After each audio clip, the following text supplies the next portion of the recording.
Hello hockey fans and welcome back to another video. When it comes to the NHL's most controversial players, you don't have to look too far down the list before you reach the name Evander Kane. After all, the guy who's been known for his polarising attitude on the ice, has experienced a plethora of legal issues off it, and has just finished serving a 21-game suspension from the league. The guy certainly knows how to become front page news. Now, those of you who have been watching my channel for a while might remember that I uploaded a video detailing Kane's recent financial issues and his journey from millionaire to bankruptcy at the beginning of this year. However, it turns out that his money trouble was just the tip of the iceberg, as the forward has found himself making headlines for all the wrong reasons on multiple occasions in the months following his bankruptcy filing. Given that my previous video on the subject was only the beginning, and given that his lengthy suspension from the league only just concluded a few days ago,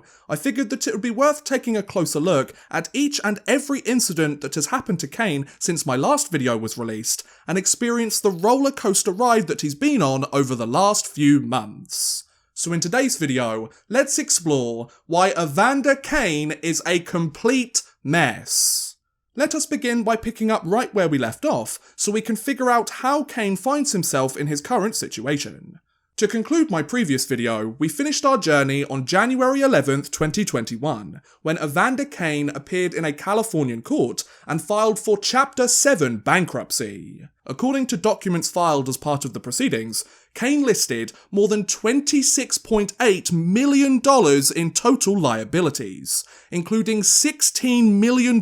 in unpaid loans, $1.5 million in gambling losses, and more than $10.2 million in assets. Not only that, Kane also owed over $250,000 in unpaid taxes, over $500,000 in agent's fees, and nearly $80,000 in credit card debt, while court documents stated that Kane had been losing over $90,000 a month despite his $7 million yearly salary. As the next few months rolled on and the year 2021 officially got underway, news surrounding Kane and his bankruptcy proceedings went pretty quiet, as the forward worked through the 6 pending lawsuits against him, on top of the 3 lawsuits that had already been concluded, and figured out how to compensate the 47 different creditors that Kane had yet to pay in full. Though Kane clearly had some financial issues to solve, he didn't let this legal drama affect his on-ice play. In fact,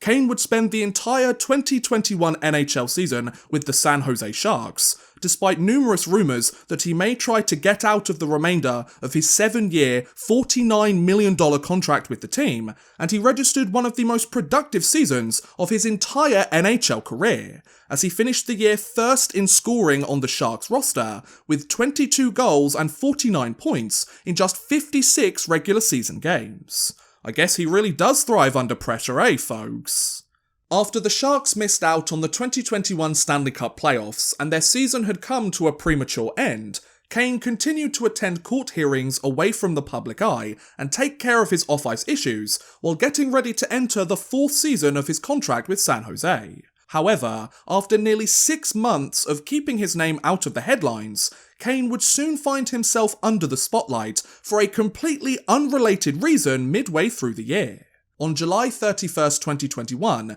Evander's wife Anna posted a series of stories on her Instagram account detailing some pretty serious accusations against her husband. In these posts, Anna claimed that Evander had gambled on hockey games and had won money on bets that he had placed for games that he had played in. Also, she uploaded a picture of a Casino Gambling for Dummies book and claimed that his teammates had bought it for him since people knew that he wasn't, quote, the best at tables, while also showing an image featuring a number of letters from a variety of random casinos and asking why they would keep sending mail to their house if Kane hadn't been betting recently and didn't still have a problem with gambling. Not only that, Anna's stories would also claim that Evander had flown to Europe to party and lavishly spend his money, had driven or flown to casinos on his days off to, quote, count cards and hustle the casino with criminals, while also claiming that Evander had asked Anna to sell her wedding ring just to make ends meet, since she didn't have enough money to afford baby formula for their 1-year-old daughter. a kid that Evander has supposedly said that he wanted to see more of. Oh, but we're not done there, folks. Anna's stories then went on to suggest that Evander was a gambling addict, had paid for the services of escorts, had cheated on her with model Mara Tegan, and claimed that he didn't want to be, quote, a real man and father. Anna also claimed that Evander needed mental help as he will lose every cent he has ever made from gambling, and she felt embarrassed that Evander had made their marital issues public while using the, quote, psycho ex-wife card to try and discredit her. So yeah, Anna really went off on her significant other. Less than 24 hours after this series of Instagram stories, on August 1st, 2021, the NHL revealed that they would be conducting an investigation into Anna Kane's allegations against her husband betting on hockey games, as they had been made aware of her social media posts earlier that day, and they said that the league takes these allegations very seriously, since the integrity of our game is paramount. Soon after the investigation was announced, a team spokesperson from the San Jose Sharks also stated that the team had been in contact today with the National Hockey League about the allegations and would do everything they could to support a full and transparent investigation into the situation. Later that same day, on August 1st, Evander Kane himself posted a statement onto his Twitter account responding to Anna's claims. In the first statement, Kane denied the completely false accusations his soon-to-be ex-wife had made against him, while claiming that he had never gambled or bet on hockey, a Sharks game, any of his games that he had played, and he had never thrown a game. Kane's first statement also mentioned how he was looking forward to cooperating fully with the league's investigation into his estranged wife's claims. He was eager to clear his name when they realised there was no evidence to support her accusations, and he was looking forward to preparing for next season. Evander's second statement that day saw the 30-year-old mention how he loved his daughter,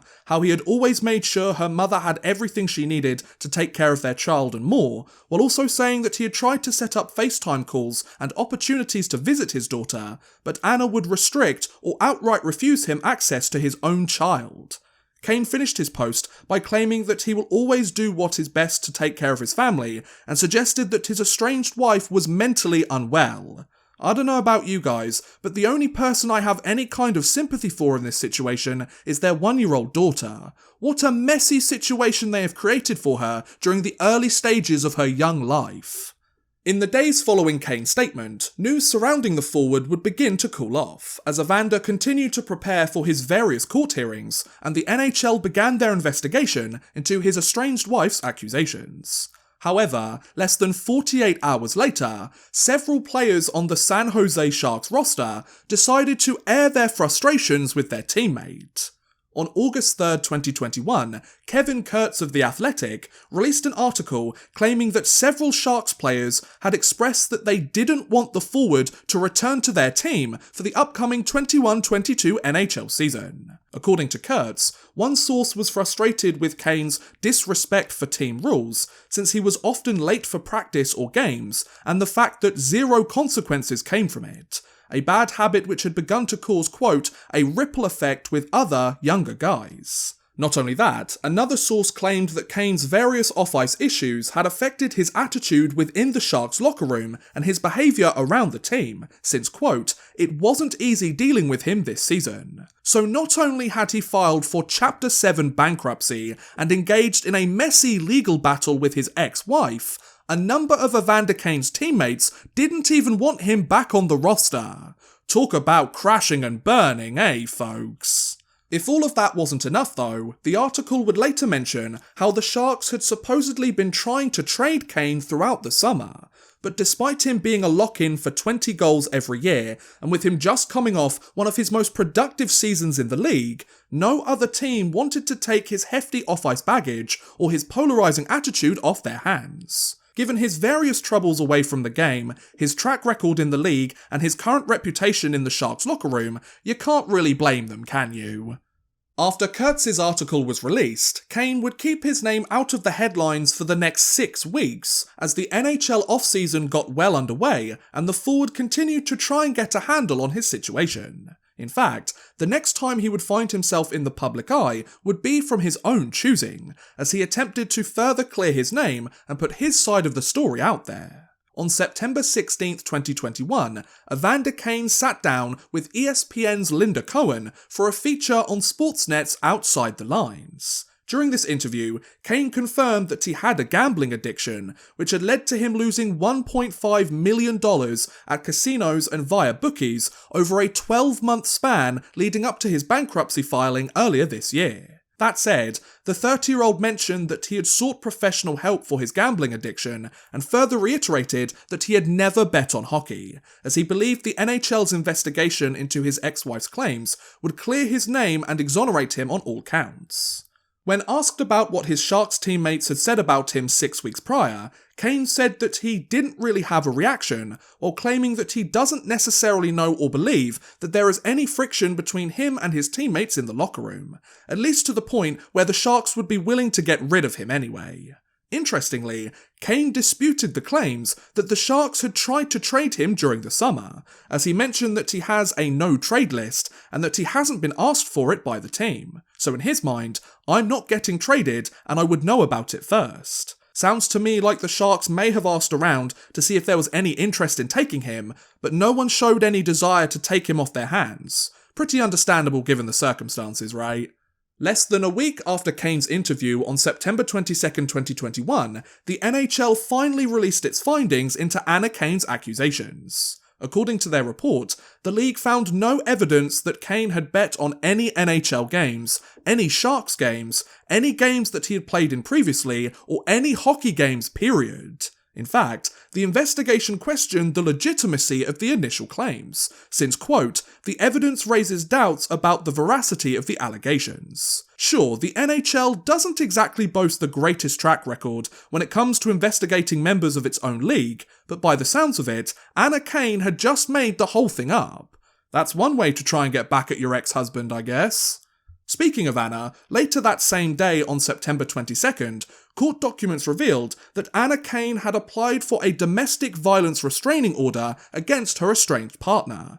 claiming that Evander had committed several instances of sexual assault and multiple instances of domestic battery against her. These accusations prompted another investigation by the NHL into Evander's behaviour in an attempt to try and prove the validity of Anna's claims. During these proceedings, it was also revealed that Evander had previously received a temporary restraining order against Anna, as he claimed she had been violent towards him in the past and had hit him, quote, 7 to 8 times in the face with her fist during an argument. Not only that, court documents also detailed that Anna had filed for divorce in July, likely just before her accusatory Instagram posts against Evander were made public. This just keeps getting messier and messier, doesn't it? As the month of September drew to a close and the first week of October began, Kane continued his preparations for the upcoming 21-22 NHL season. However, the forward would soon find himself in hot water once again, this time from the league itself. On October 5th, 2021, the NHL revealed that it was investigating claims that Kane had submitted a fake vaccine card to the league as proof that he had been fully vaccinated against COVID. Since the league has strongly advised that its players get vaccinated, and since submitting a vaccine card without being fully vaccinated would mean that Kane had engaged in, quote, inappropriate behaviour, potentially jeopardising the health and safety of his teammates, the league had no choice but to fully investigate these claims. Now, while you could certainly have some semblance of sympathy for Kane's previous off-ice issues as described in this video, there really is no excuse for this one if you ask me. Regardless of your personal opinion on vaccinations, the NHL has made it abundantly clear that if players want to play games in Canada this season, and if they don't want to be stuck in their hotel rooms during road trips, they have to be fully vaccinated. So players must either follow the rules that their employers have set out for them, or make their own choice and accept the potential consequences that come from it. And besides, I think we can all agree that if you aren't fully vaccinated, don't try and submit a fake vaccine card. It really is that simple, you know. The next few weeks would see Kane keep his distance from the league as the forward continued his lengthy court proceedings and awaited news from the NHL surrounding the pair of ongoing investigations against him. Just 13 days after the vaccine card claims, Kane would receive several pieces of news, some good, but mostly bad. On October 18, 2021, the NHL ruled that the domestic violence accusations that Anna Kane had made against Evander could not be substantiated, so he wouldn't receive any kind of punishment because of them.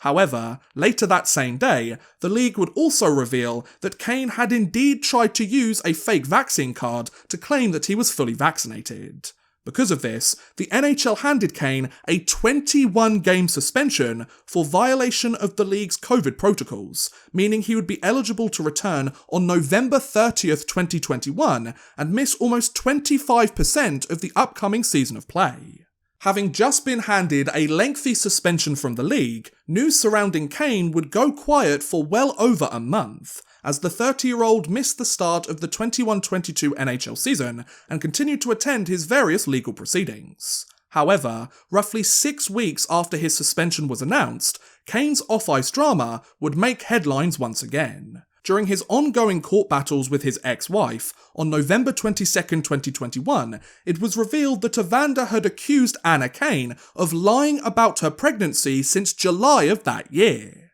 According to court documents, Evander was convinced that Anna was pregnant with their second child together, which was supposedly due in February of next year, since she had talked about the baby with him and her midsection had shown notable growth during that time. But after recently investigating medical bills, he allegedly found that Anna had received an abortion in July. Evander also claims that Anna has been pretending to be pregnant for months, and even suggested that she had worn, quote, some sort of pregnancy belly to deceive him and cause him mental trauma. In response to these accusations, Anna Kane's testimony revealed that some of Evander's claims were in fact true, since she, quote, did not inform Evander or the court that she was no longer pregnant, and she was less than forthcoming regarding her decision to terminate their child. Though Anna denies wearing any kind of prosthetic to make herself look pregnant, since she had supposedly been lying about being pregnant for months by that point, Evander insisted that his ex-wife was not mentally well enough to raise their child, so he requested full custody of their 1-year-old daughter, as well as a mental examination of his estranged partner to prove that she is unwell, claims that Anna categorically denies. According to legal records, Evander currently has temporary custody of their daughter, with a hearing to settle the matter set to take place before the new year. Say what you want about Evander's prior legal issues and his ridiculous decision-making in months past, but whether it's her falsely claiming that her ex-husband has gambled on hockey games to potentially ruin his livelihood, or her pretending to be pregnant for months after having an abortion, Anna Kane really hasn't done herself any favours here, has she? The penultimate stop on our journey through the Evander Kane saga came less than 24 hours after his latest court hearing. On November 23, 2021, NHL insider Elliotte Friedman revealed that the Sharks were still in the process of trying to trade Kane and would be willing to retain up to half of his yearly salary in order for another team to take the forward off their hands. While appearing on the Jeff Marek show, Friedman said that, quote, the Sharks have let it be known that if somebody is interested, they would retain if a deal could be worked out, but stated that it might be a little while before a move is made, since he said, I don't know who's going to trade for him right now. Since the 21-22 NHL season commenced back in October, Kane is now in the 4th season of his 7-year, $49 million contract with the Sharks, which has a modified no-trade clause that allows him to submit a 3-team trade list and an average annual value of $7 million a season. This means that San Jose could retain up to $3.5 million of Kane's yearly salary for the rest of his contract in order to try and get a deal done. Speaking of moving him, less than a week after Friedman's comments, the Sharks would finally make a decision on what to do with their returning forward. Just 2 days before his 21-game suspension was up on November 28, 2021, the San Jose Sharks announced that they had placed Evander Kane on waivers and assigned him to their AHL affiliate, the San Jose Barracuda. Though it might seem a little strange to send a consistent 20-goal scorer down to the minors, Kane's lengthy suspension from the league meant that he was far from being in peak game shape, since he wasn't allowed to attend the Sharks' pre-season training camp earlier this year, and he hasn't suited up in a single game so far this season. By sending him to the minors, the Sharks hope that his stint in the AHL will help him get back up to speed, return to his team-leading production of the season prior, and perhaps increase his trade value to the point where another team would be interested in acquiring him. However, the advantage of placing Kane on waivers was twofold, as it also gave every other NHL team the chance to claim him within 24 hours and take both him and the rest of his sizable contract off their hands should they feel that he was worth the trouble. Sure, the Sharks would prefer to acquire a decent haul for their leading scorer last year, but given his numerous off-ice issues, his supposed reputation in the locker room and his hefty cap hit, San Jose likely wouldn't be too disappointed to be washed of his antics and see him claimed for nothing in return, especially if they didn't have to retain any salary in order to do so. Despite the rest of the league all having the chance to pick him up, Kane went unclaimed over the next 24 hours and cleared waivers, so he was immediately reassigned to the AHL. I guess being a consistent 20-goal scorer doesn't really matter that much when you're a supposed locker room cancer and embroiled in numerous legal battles, folks? Though Kane had just been sent down to the minors for the first time in his pro career, and though there was the possibility of him returning to the Sharks roster sooner rather than later, a press conference with Sharks assistant general manager Joe Will on November 28th revealed that that might not be the case. The acting general manager stated that there was no timeline for Kane to be recalled from the minors, despite him having spent the last week or so skating and working out at the Sharks facilities when the rest of the team wasn't around, while also explaining that since Kane was a contracted member of their organisation, the best thing was for him to continue to play hockey, and that, quote, the best option for that right now is the Barracuda. When asked what Kane could do to earn a recall to the Sharks, Will said that the 30-year-old would have to get back to playing hockey, get everything back up to speed, and just get down to business while adhering to team rules, something that he has struggled with on multiple occasions in seasons past. Later that same day, on November 28th, Kevin Kurtz of The Athletic released an article claiming that Kane's time on the Sharks roster had likely come to an end before his season with the team had even started.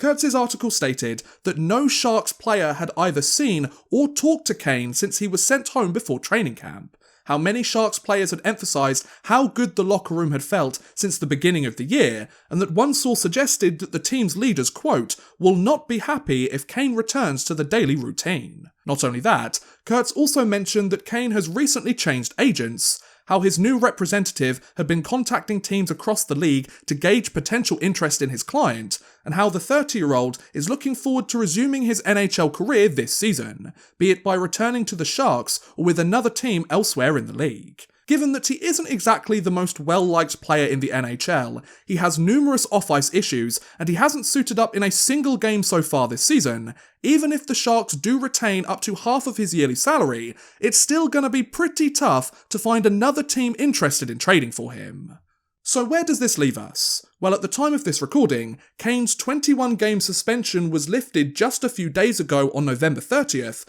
and he has been reassigned to the San Jose Barracuda until further notice. Though he may only spend a brief period of time in the minors, if he quickly gets himself back into game shape and dominates the AHL, his NHL career will likely continue elsewhere in the league, since the possibility of him returning to the Sharks seems unlikely at best and downright impossible at worst. After all, given his polarising behaviour both on and off the ice, and given his supposed reputation amongst other members of the roster, why would the team want to bring him back? Why would his teammates or the Sharks organisation want to see him return to the locker room if they believe that their team has been and will continue to be better off without him? Sure, he was their most productive player last year, despite his numerous off-ice issues, and he is set to make most of his $7 million yearly salary by the end of the season, so you could argue that the Sharks may want to put him back on the ice as soon as possible and try to get as much bang for their buck as they can.